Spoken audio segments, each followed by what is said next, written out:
us? 5 till.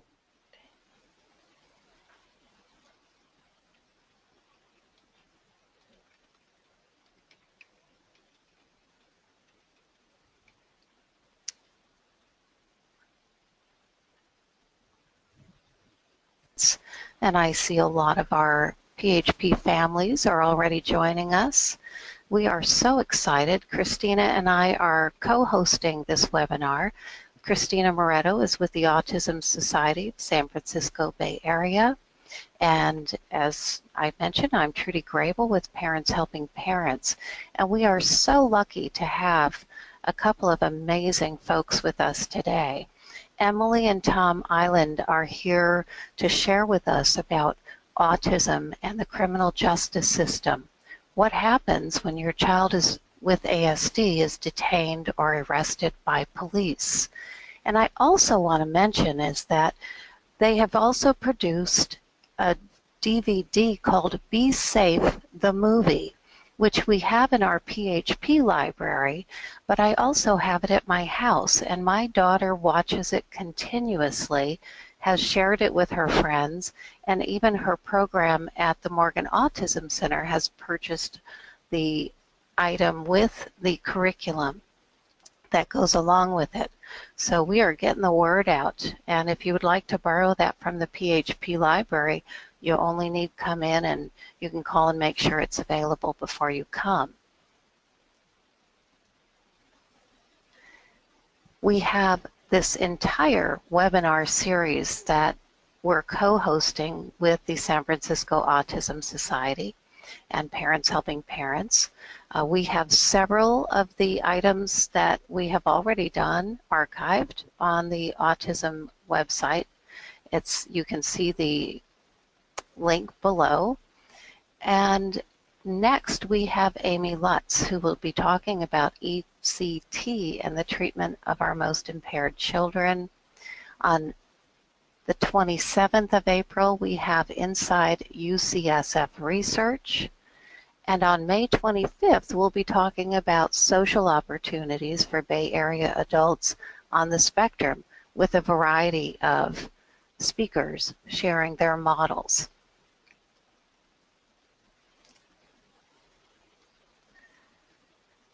There is a question bar in the right side of your screen unless you've moved it. And so you will type in your questions as they come up, but we won't be asking the questions of the presenters until they're completed their presentation. So go ahead and add your questions as you wish, but know that we won't be asking them until the end. You are on mute, so you'll have to use the question bar. If you cannot see your screen, the presentation, look under your browser. Sometimes the browser gets in front of the screen itself for the webinar. So you can just, if you're on a Mac, you can do Control Tab. If you're on a PC, you can do Alt Tab to move around your screen. If you have questions and you're calling in without the advantage of the question ability, you can email me, trudy@php.com. That's TRUDY at P for parents, H for helping, P for parents.com. This presentation does not include mature topics. I think that's left from last time. This webinar is being recorded. We're going to go for an hour, maybe a couple minutes over if necessary, and it will be archived after about probably 48 hours. So I'm going to give the screen to Tom and Emily, and they're going to do a little bit more introduction about themselves and their history, and they will be presenting now. So Emily, are you able to, there we go.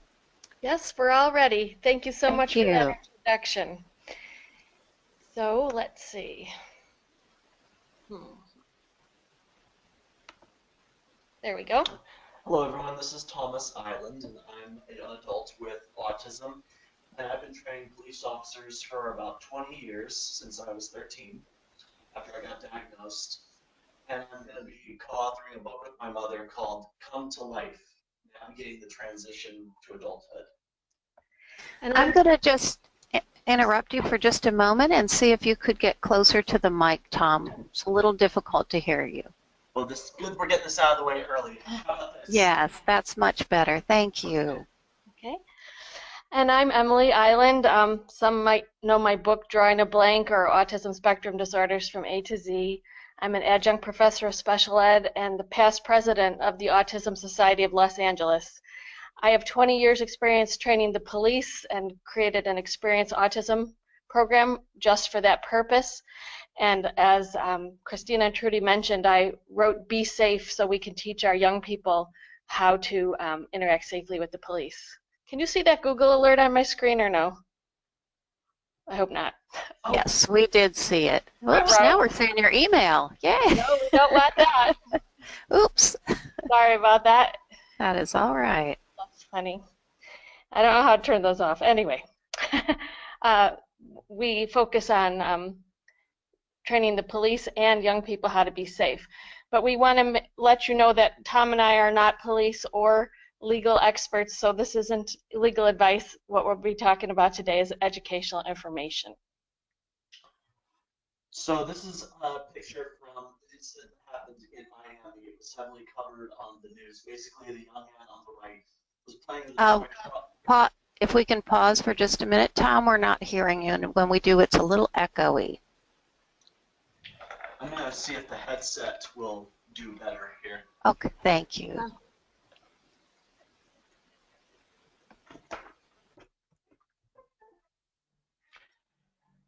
Try that. Yes.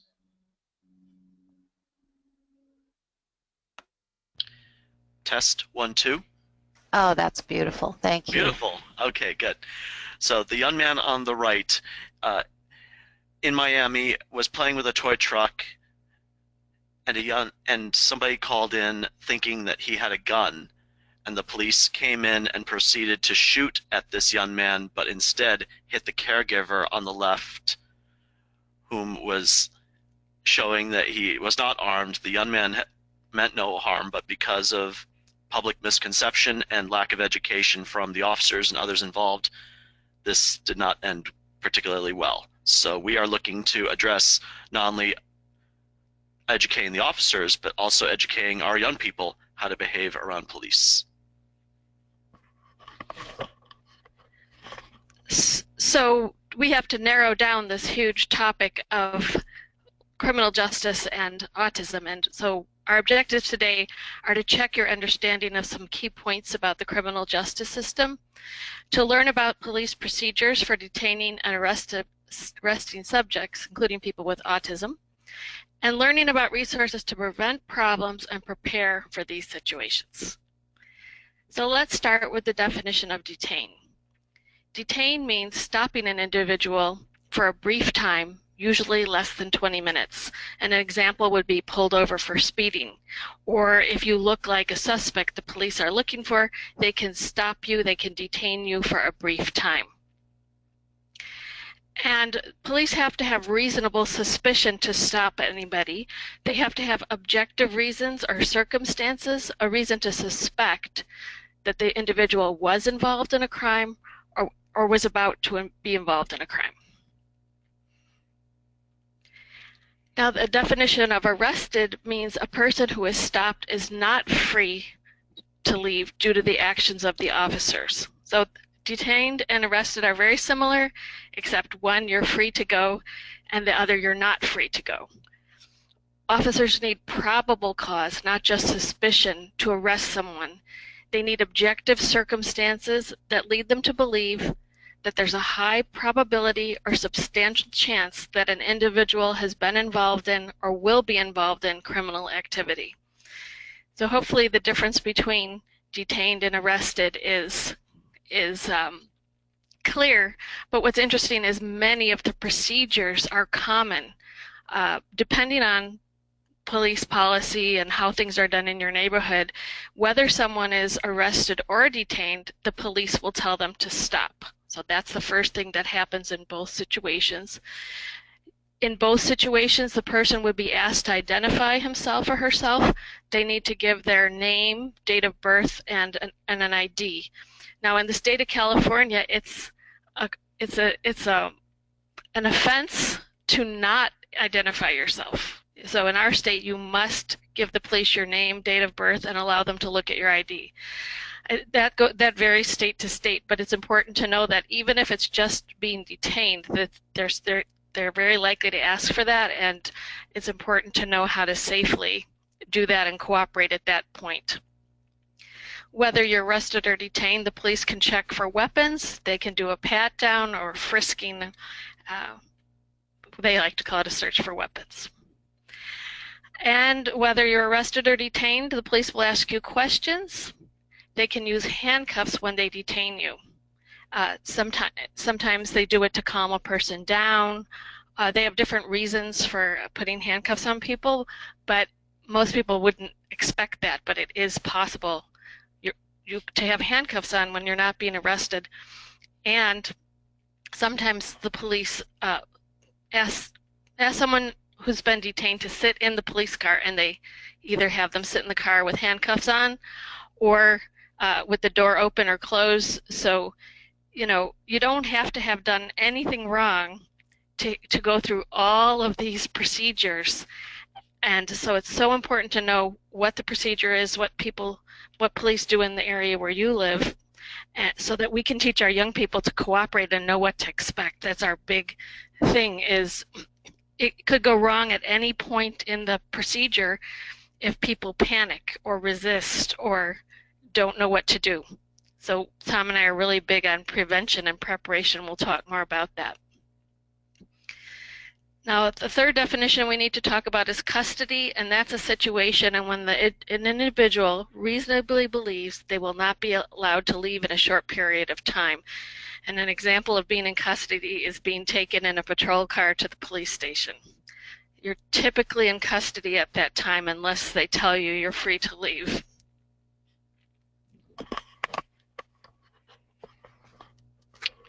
Okay, Tom again. Now we're going to have a little autism safety quiz. It's going to help you find out what you know about autism and the criminal justice system as it currently stands. And we want to make it known that you may not like what you're going to hear. There's going to be some surprises, or some expectations you thought you knew are going to be discredited. It's better to be prepared with facts than misled by myths. So we're giving you the facts and what to expect, and we'll see where that can go from there. So question number 1, if my adult child is detained by police, A, it will be obvious to the police that he or she has a disability.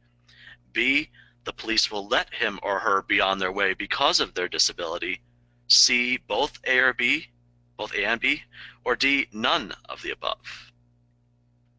And the correct answer is D. The reason for this is autism spectrum disorder is an invisible disability. It's often not able to be suspected, or someone may not be able to tell someone has autism just by looking at them on the physical aspects, and not everyone is trained to recognize the behavioral signs, especially officers. Not everyone has been trained in that regard. And features of autism spectrum disorder are often misinterpreted as someone being under the influence of drugs or alcohol or mental illness, especially when it comes to taking a field sobriety test, having to walk a straight line. We had a young man who thought vitamins were drugs, and the police officer asked, "Have you taken drugs today?" And he said, "Yes," thinking the vitamins coming from a drugstore were drugs, and he was arrested.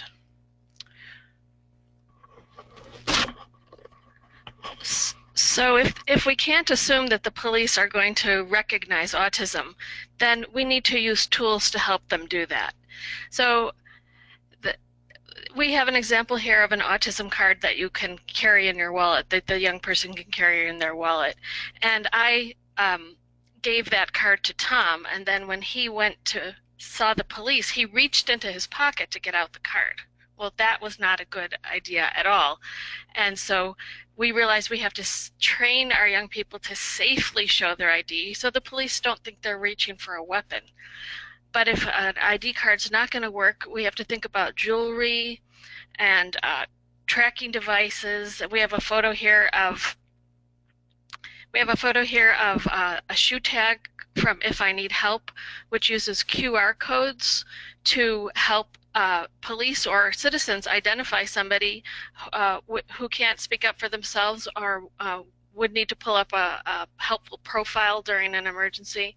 So choosing and safely using disclosure tools. And if that's not on your list of safety to-dos, it would be wonderful to get it on your list, especially if the person's at risk for wandering or being misinterpreted.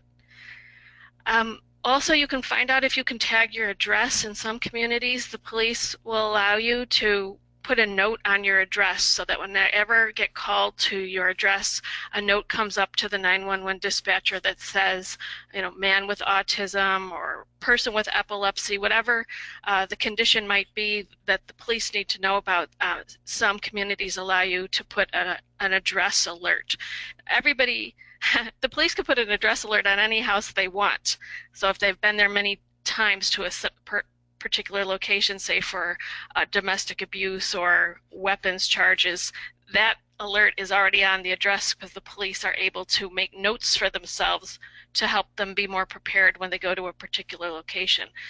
But it's an option in some communities to be able to tag your own address. That's especially relevant if maybe you have a group home, community living situation, where it would be helpful with the police to be prepared a little bit before they arrive. And teaching young people to identify themselves, but also identify yourself. So I know a woman who is the only caregiver of a nonverbal man with autism, and she wears a medical alert bracelet that says primary caregiver of nonverbal adult with autism, because one time she was in a car crash and nobody knew about her son. So after that, she's been wearing that alert. So I thought that was really brilliant and necessary. Another option is filling out a SNP, and the SNP is the Special Needs Information page. This is a free tool at our website, besafethemovie.com, and it's a form you would fill out with all the information the police want to know in an emergency. And here in Santa Clarita, California, 10 years ago, we created a special needs registry to provide information in advance to the police about an individual on a voluntary basis. And it's been computerized, and the police can just pull that up instantly if they need it. So we made a non-computerized version that gives you an opportunity to provide this exact information, prepare it in advance, and it will save 1 to 2 hours of information gathering during an emergency. That's what our deputies who are using this form have told us. It saves them 1 to 2 hours in an emergency. So that's something we want to do. We have 2 versions of it. You can either type right on the form and then print it from our webpage, or you can print it out and write on it. And either way, we recommend that you make copies of it and keep one in the glove box, keep one on the refrigerator, because firemen are trained to look at the refrigerator if they come in. It's just a way of communicating somebody's needs in a concise way and being ready in advance. Other people have similar items, but this is the one that we're familiar with. And you'll find it at our website for free. And another thing you can do is don't be a stranger. One thing the police tell us over and over again is, when I approach you, I have no idea who you are. I have no idea if you mean to harm me. So I love this picture of a local sheriff and a young man from our community about getting to know each other and creating relationships. Of course, we have to train the police, and we'll talk a little bit more about that, so that they're more familiar. When we train, we like to include self-advocates to come along with us and help with the training and get familiar.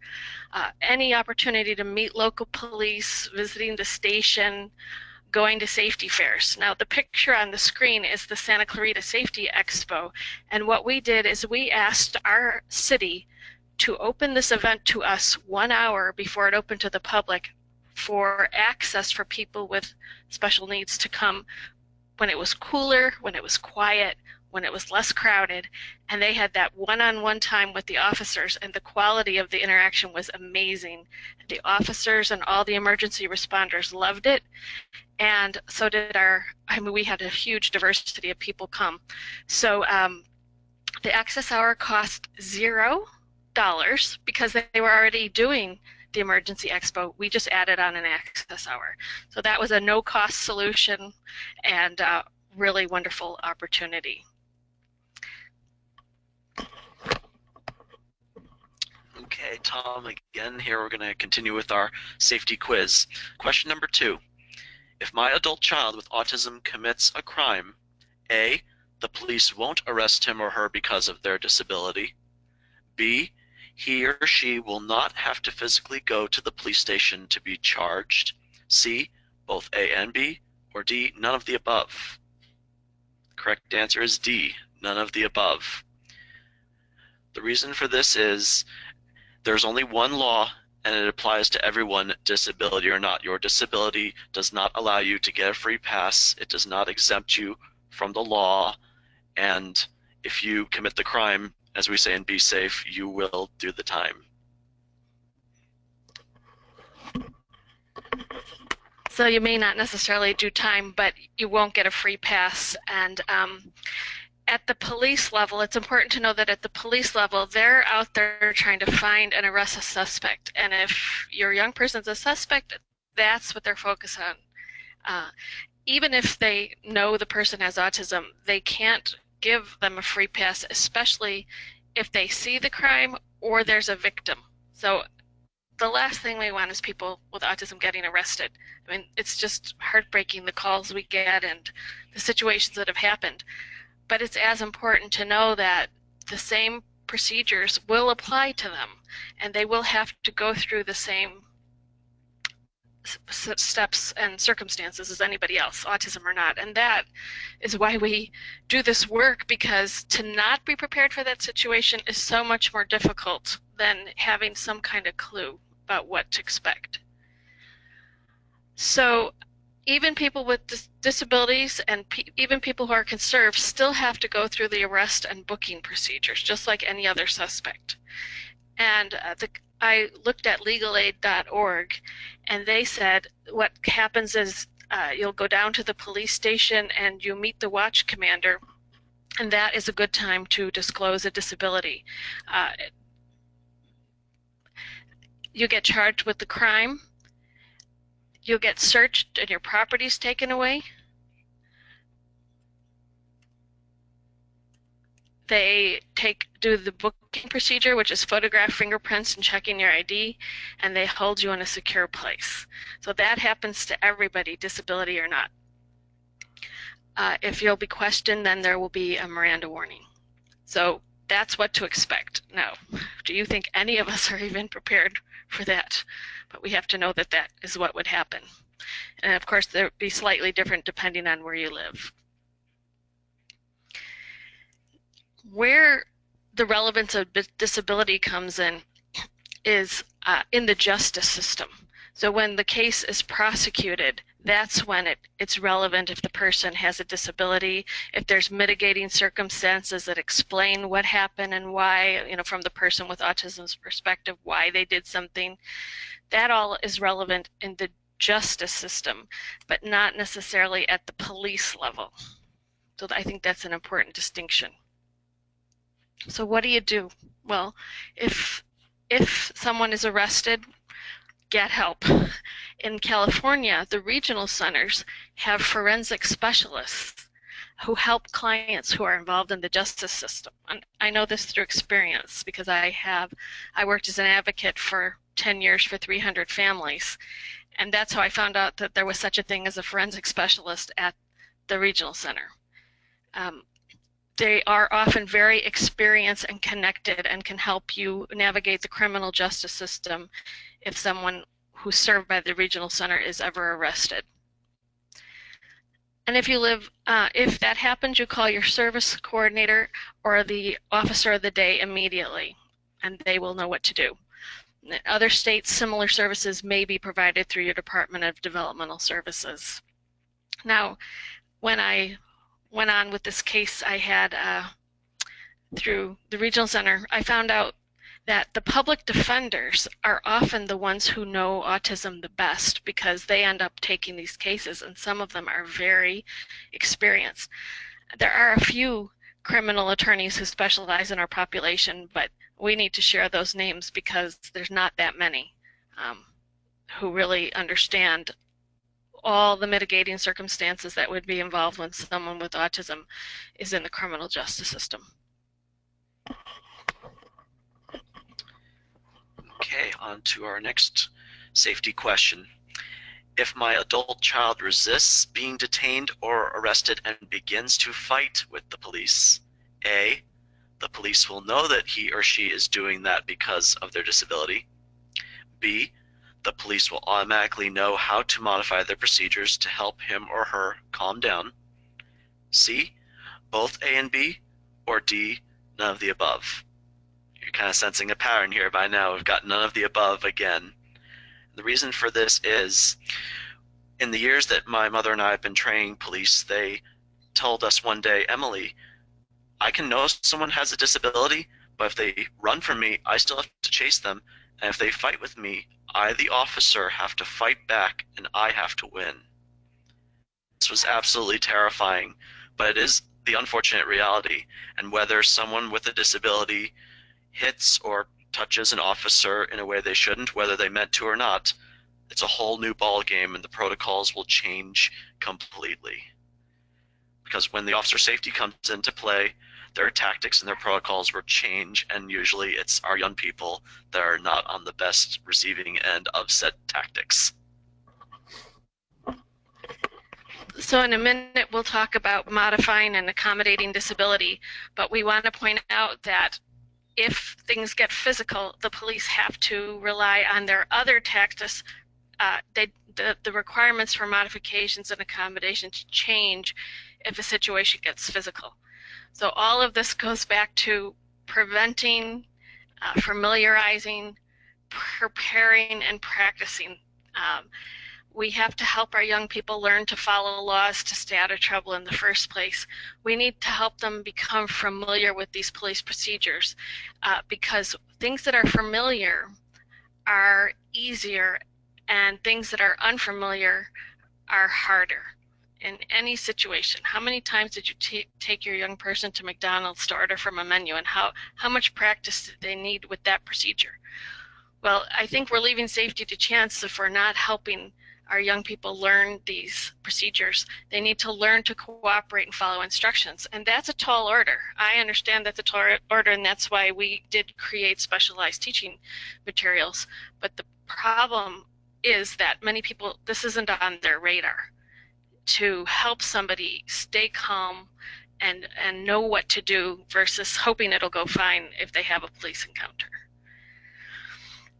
One thing, another way to practice and prepare is to help them learn to give their name and date of birth or safely present an ID, to let the police know about their disability rather than assuming the police will know. And the one that Tom likes to talk about is? Whenever someone's arrested, they'll be explained their rights through the Miranda warning. You have the right to an attorney, you have the right to remain silent. At the end of that statement, the police will ask the person, do you understand your rights? What we need to do is train our young people to say, no, I don't understand my rights. So that way the police will not proceed with their regular protocols, and instead more help will be called in or the process will be delayed until the person gets the help they need. So train your young people to say, no, I don't understand my rights. I need an attorney, I need to call my parents, some way for them to get more help, versus if they were to say, yes, I understand my rights, or I waive my rights, then things go downhill. So focus on say, no, I don't understand my rights.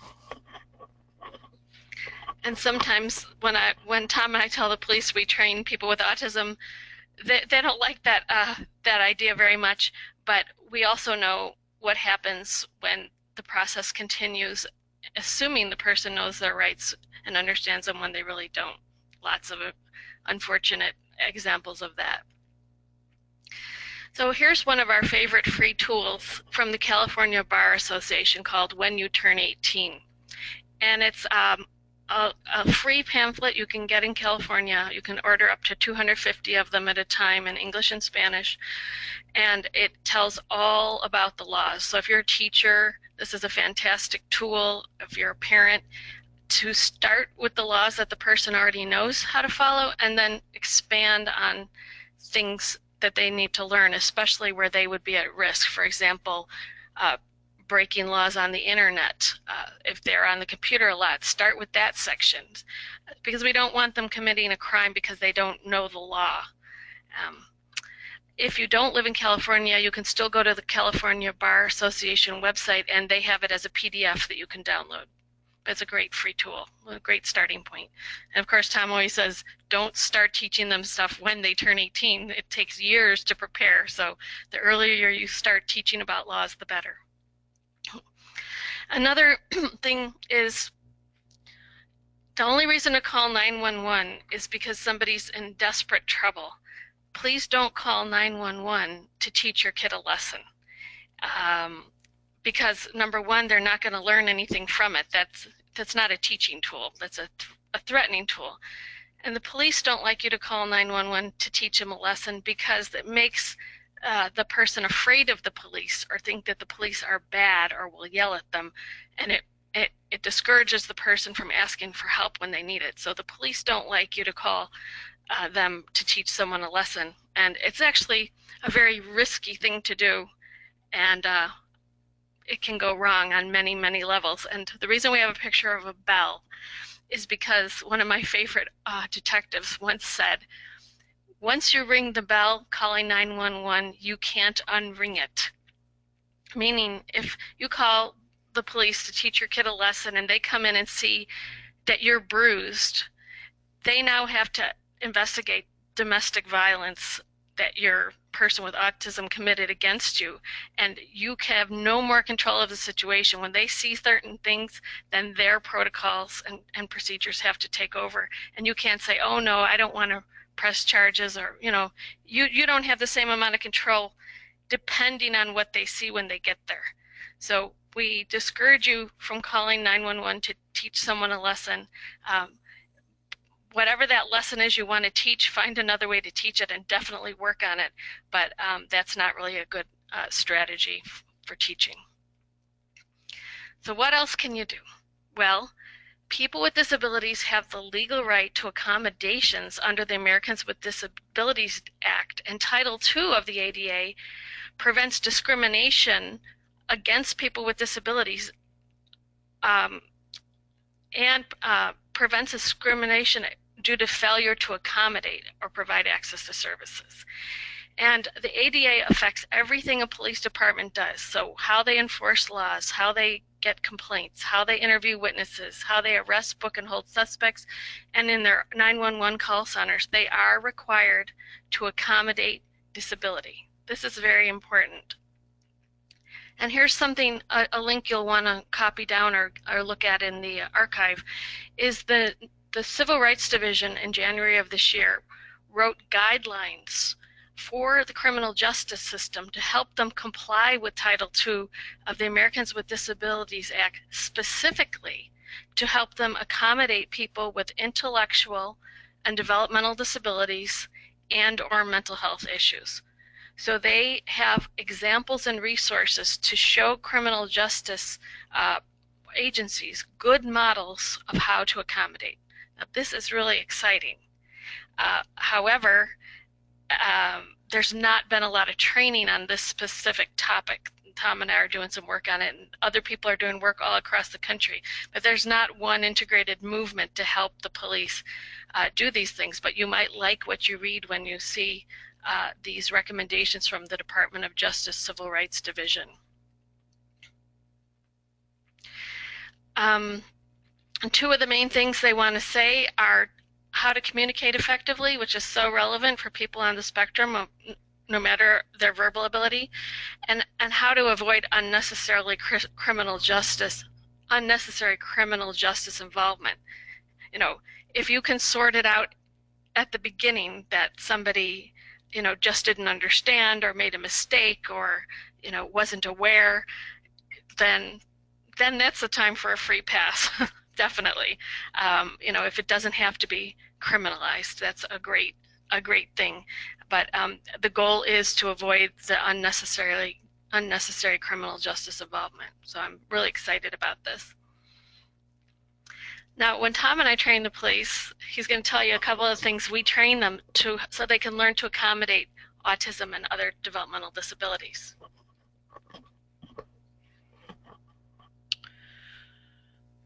So we've trained about 5,000 LAPD officers over the years, and we also use empathy-based exercises to give the officers an idea as to how it feels to have a motor difficulty or a language processing disorder, and we don't tell them what to do. They already have the tools in their toolbox, but once they know a certain limitation or how it feels to be in that situation, they will come up with the answers themselves.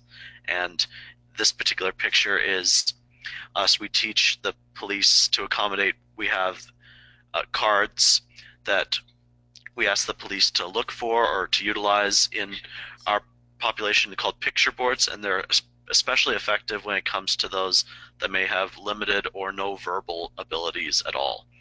And another key thing we say to our officers, to back up and shut up, because sometimes people with disabilities, autism in particular, they just need some space. They need some time to calm themselves down, get acclimated to the environment they're in. They might be rocking or hand flapping. And also, when they're in a stressful time, their communication is likely to be shut down or very limited. So by asking the police to back up and shut up, that limits the intake of information. Another situation that we've brought to the police's attention is to listen to our young people's caregivers, parents, social workers, those that know our young people best, because we did have a situation, an LAPD officer had his son went through the metal detector at LAX, and the young man had 2 micro machine cars in his hands. He likes to touch them. They're like a safety thing for him. The TSA agents asked him to put the cars down, and the young man refused. And the LAPD officer says he has autism, he's not meaning any harm. TSA said, "Sir, back up and shut up." Basically, they didn't want to have his information. They weren't interested in him intervening, and the interaction did not go well at all. So we are training officers to listen to what they have to say, because it's the caregivers that know how to calm the person down. There might be a safe word or a passphrase that only the caregivers know, that if the officers don't know it, the situation will just escalate and go worse.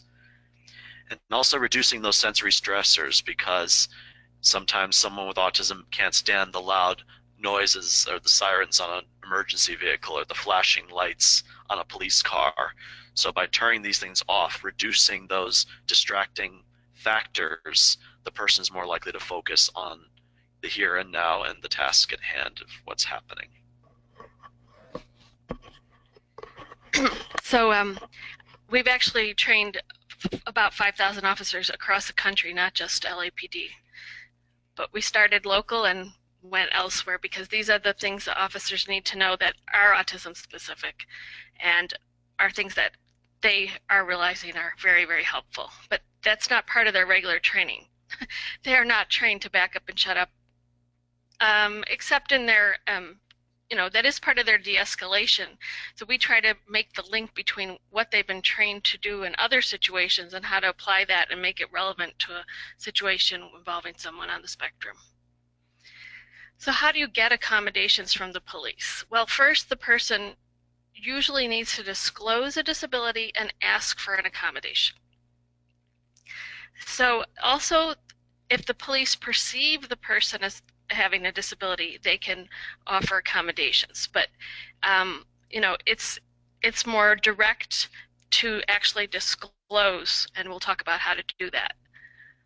So how can you? First of all, your young person needs to understand that they have a disability and know what it's called to be able to disclose it. So they have to have some level of self-awareness.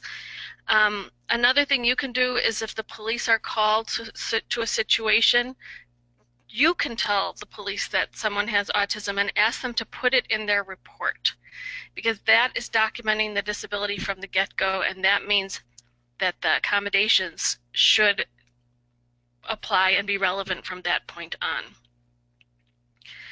Now, you can't expect the police to accommodate your young person if they don't know what accommodations are needed. So you have to anticipate the kind of accommodations that the person needs. Do they need the police to slow down? Do they need one instruction at a time? Do they need longer time to answer? These are the kind of things that both you and your young people need to know are needed, because we can't expect the police to know what to do if we can't express that need at the same time. So decide about what accommodations are needed and ask for them. The autism card that we showed in the wallet in a previous slide is one that we actually made and sell at the BeSafe website. And on the inside of the card is a list of accommodations that the person can check off.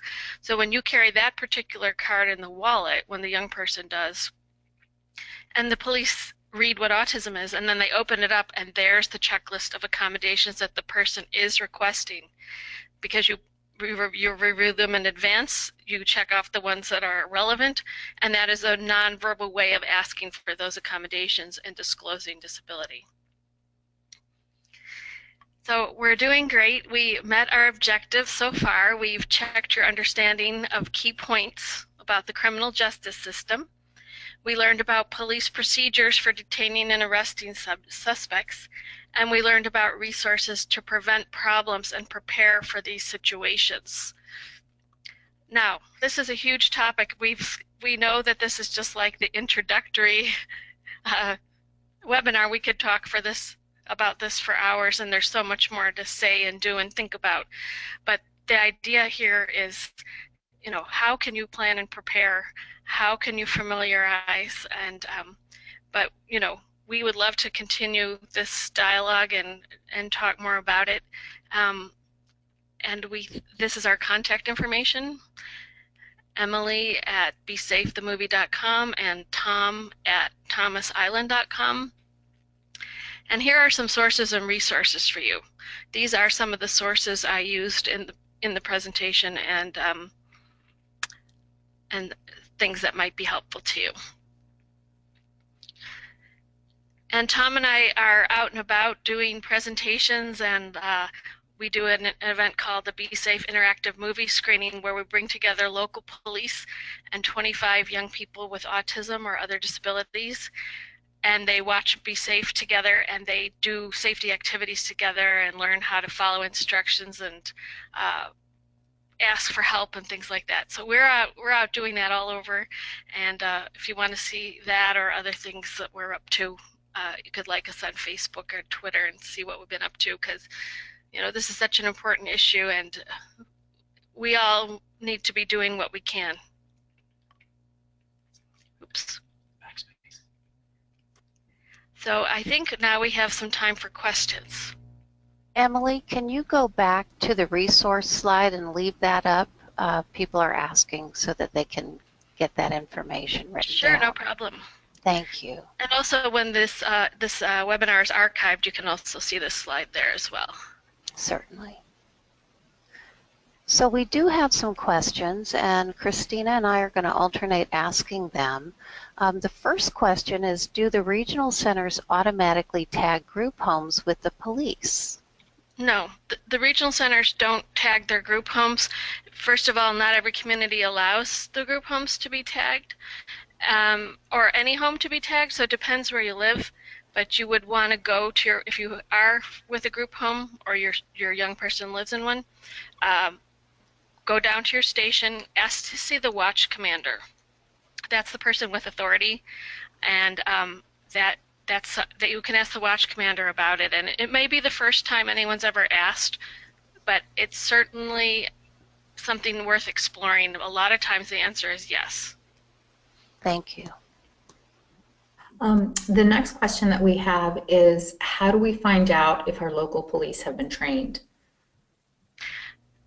That is when you call the chief. You call the chief's office, and you ask for a meeting, and you can ask what kind of training has been done. And I can tell you, because of my experience with the LAPD, they have to. In California and in every state, there's an organization similar to POST, Peace Officer Standards and Trainings, and they are keeping track of everything that every department is learning and doing, including the content of the trainings. So then if something happens, they can go back and look who was trained on what, by whom, and when. So they're carefully tracking who's being trained and who's not being trained. I know when Tom says he started training the police at 13, that's because our local sheriff's department had no training, and we just started it as a grassroots effort. Now, the police say the more information we have, the better we can do our job. So any way that you can create the opportunity for local police to know you in a positive light and vice versa, to use a registry, to tag your house, to get that dialogue going and that familiarity. And it might start with you going down to your station and doing roll call trainings. That's the preferred way the police like to get their feet wet with trainings, where you go to the roll call, which is 20 minutes or less, and you just introduce yourselves and tell a little bit about autism and leave. And that's a great way to get something going, to get the police to open the doors to you. Obviously, they have a legal obligation to be trained and to learn how to accommodate disabilities, and that's one of the reasons the Justice Department just put out their recommendations, but not everybody's following up on those yet. Thank you. Next question is it really possible to predict all scenarios up front? It's not possible to predict all scenarios up front, but what I did when I was creating Be Safe was I read the news. And there were 4 things that were making police encounters go very badly for either the general public or people with disabilities in particular. And those 4 things are running from the police, fighting with the police, reaching into your pocket, or reaching for the police equipment. So those are the 4 situations there you would want to teach somebody the opposite. Stay where you are when the police come near you. Do what the police tell you to do. Keep your hands to yourself. Show your empty hands when the police tell you to. So those are the 4 life-saving skills, I think, and definitely needs lots of practice. But if we're neglecting to teach those 4 things, then then that increases the risk factor.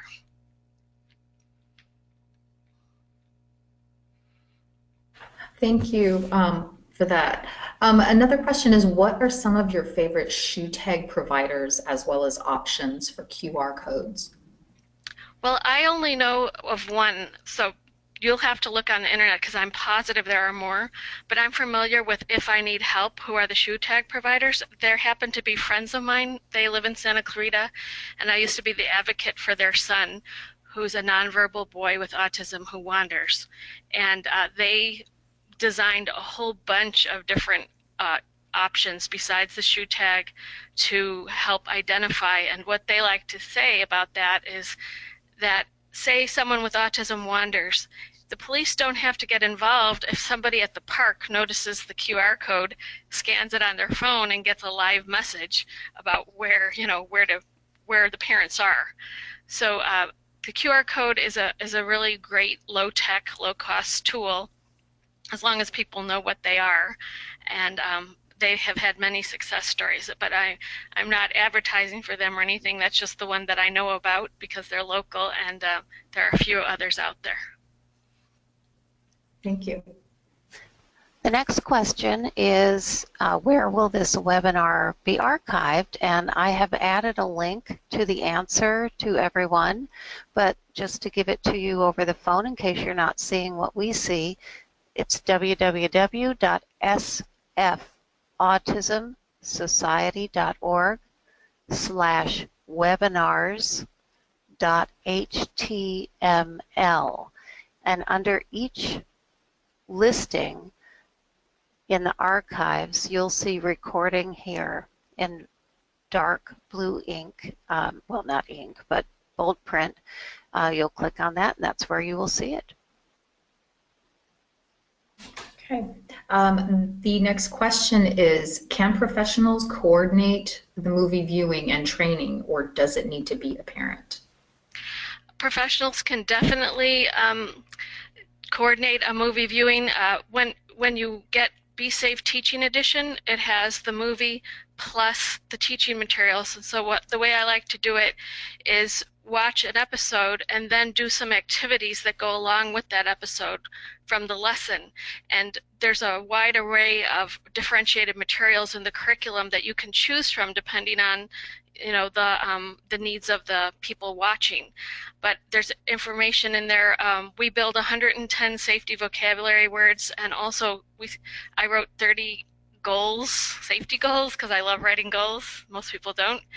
And there's community-based activities in there, games, all sorts of things. But basically, we want it to be personal, that each person watching and learning really can grasp these concepts. And the beauty of video modeling is that people will remember what they saw in a video, and our video is intended to replace all those other bad things people have seen on TV.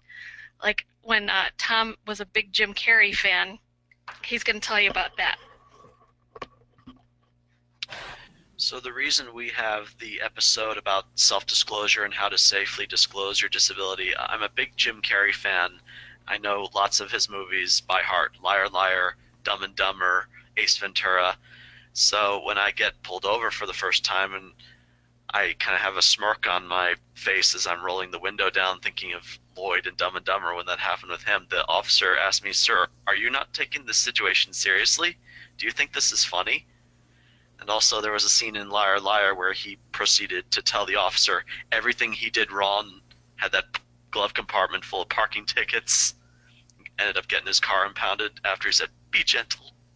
The point is, our young people will say and do things that land them in trouble because that's all they have in their toolboxes, those movies of people doing and saying the wrong things. So Be Safe, the movie, is intended to replace those not good movies with how to do the right things.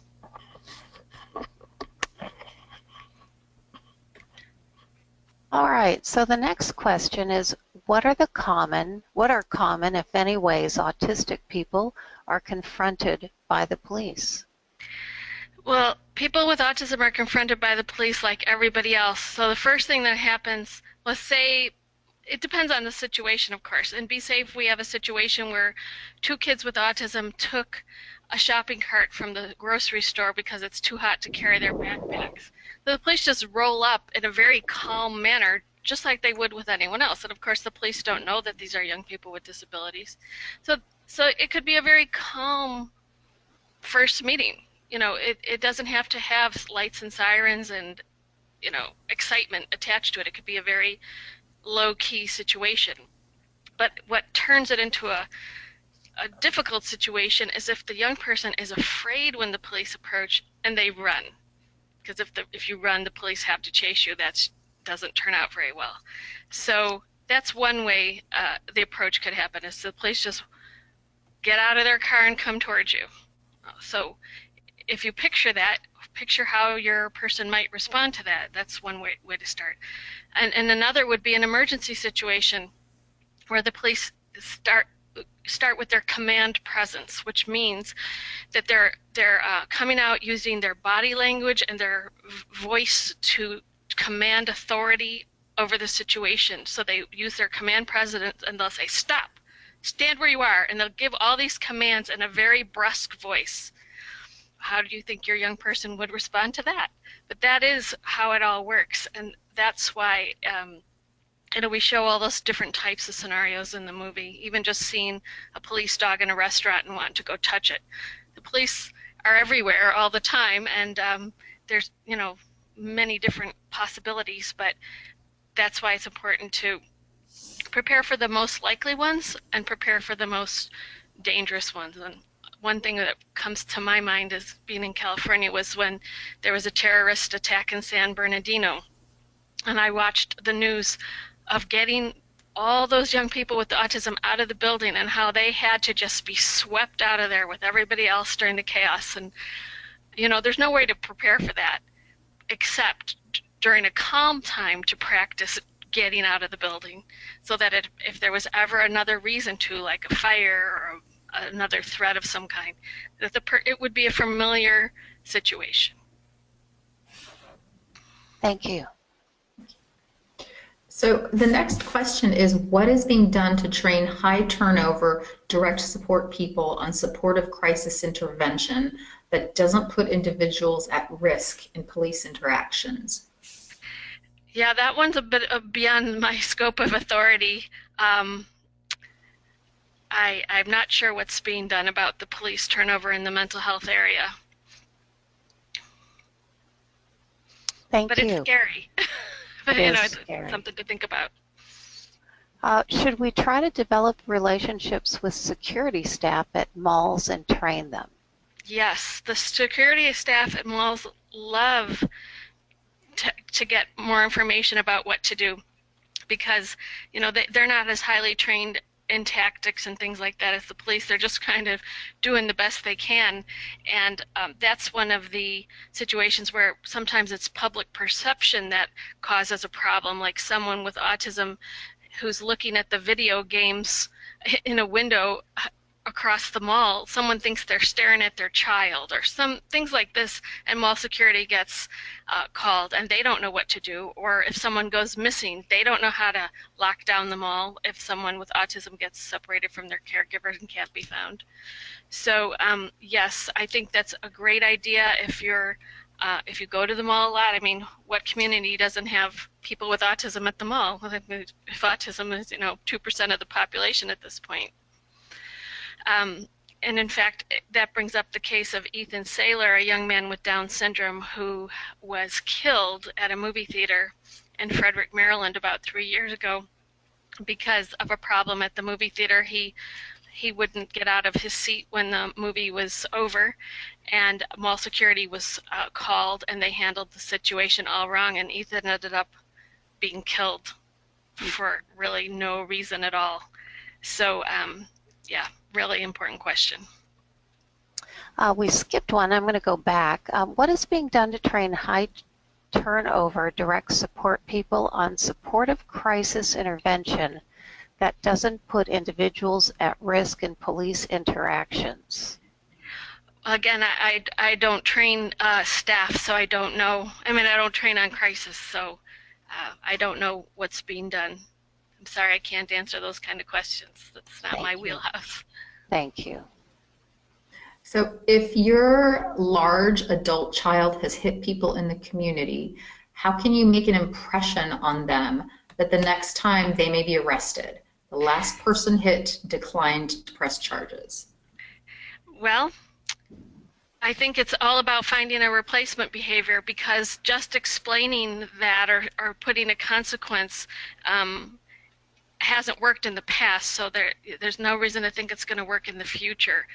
If you happen to be in California, I would call the regional center and let them know that the person has a potentially dangerous behavior that needs to be replaced, and get a behavioral team working on it, because what else are you going to do? We like to say talking isn't teaching. Oh, yeah. There's this guy named Kevin who's an artist, and we showed him, we showed him Be Safe and said, Kevin, what did you learn? And he said, I learned to stay where I am when I meet the police, to keep my hands to myself, to tell the police about my autism. And he had basically learned everything that we showed him in the movie. And the reason that's so important is because Kevin had been arrested 3 times in the community, and each time he had run from the police, and each time he had fought with them.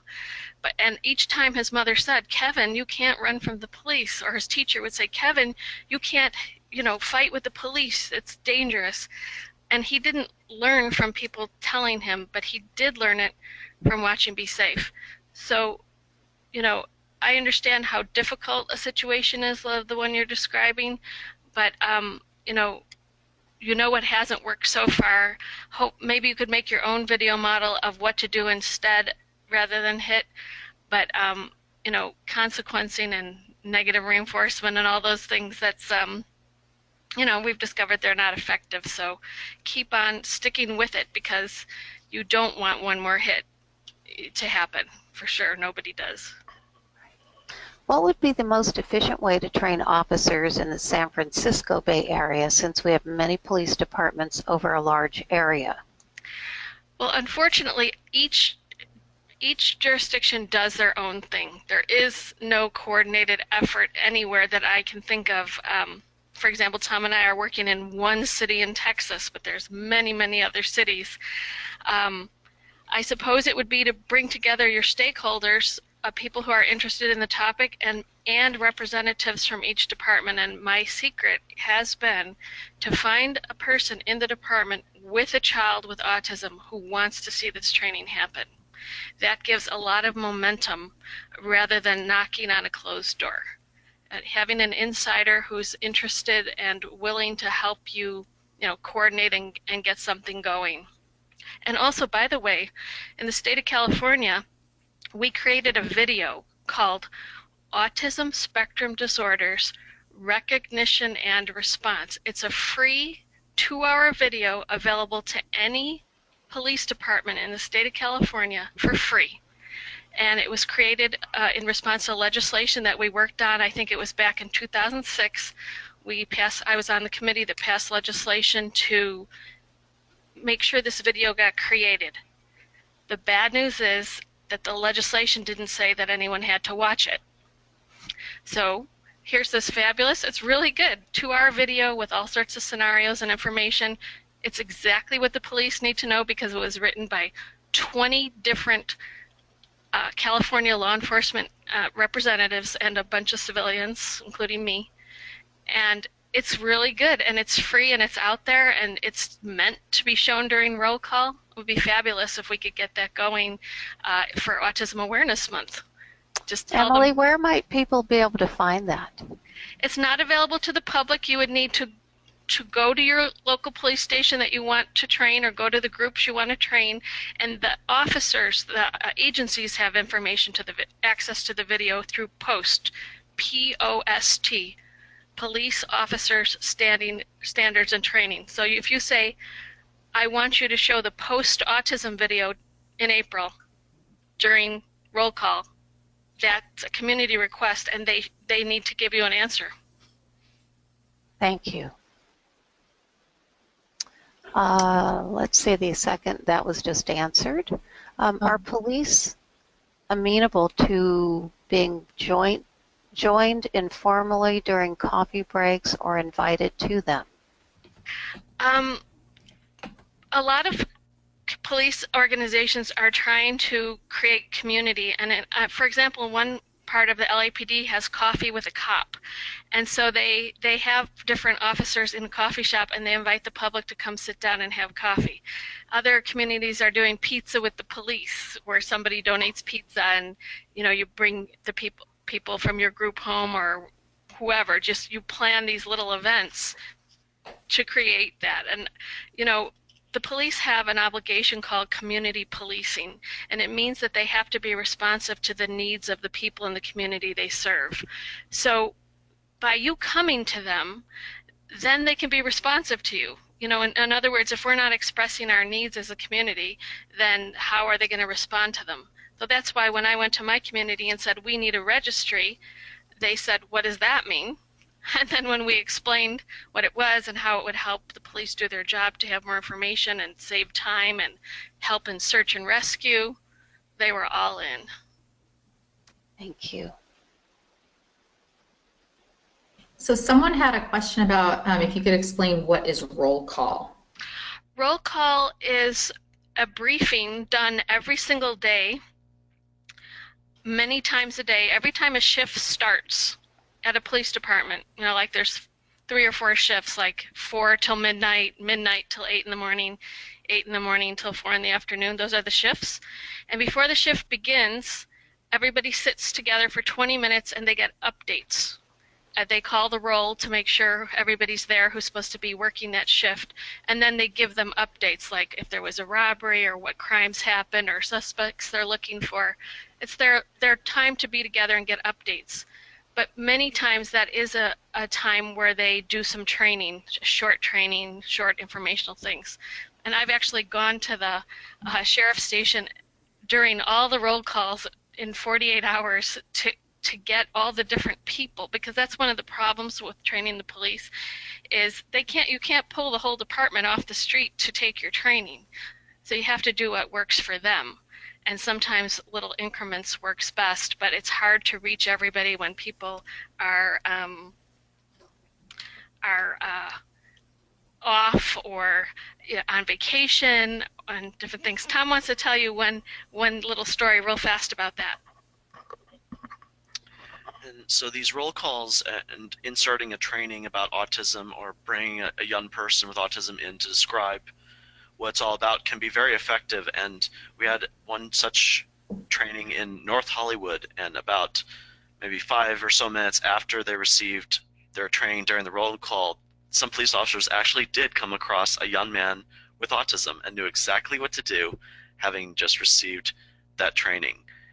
And we want our officers to be able to retain the information that we teach them, and that's why Experience Autism and the trainings we do in our Be Safe interactive screens are so effective, because the empathy-based exercises we do, that's going to be more memorable. We don't tell the officers what to do. They know what to do already, and they're going to remember it after they experience it. Yeah, I would add to that the tricky thing about only having 20 minutes is you have to be super concise, and you have to do something with the officer, some kind of activity or something that would help them remember it. Because in the case of Ethan Saylor, the man who was killed, it turned out that one of the officers who was called had autism training, but he said he didn't remember anything he learned in it. So that is discouraging, but it makes us know that we have to be as effective as possible when we go out there and do our outreach. And one of the things that makes it memorable is to bring someone with autism, or a few people, to represent the diversity of the spectrum. Thank you. We have 2 last questions. Are the regional center crisis teams trained in how to deal with the police, and would this be appropriate for them to receive training on interacting with the police? So the forensic specialists are amazingly highly trained people. Some regional centers don't have their own forensic specialists. They contract with somebody. So this is a person with a lot of experience. So they're there to help clients who are involved with the police, and they call that forensically involved. That's what that means. They call it the forensic specialist. In terms of case managers or other staff from the regional center, they don't have any training on how to interact with the police, and I don't think that's where to focus our energy, if I understand the question correctly. Thank you.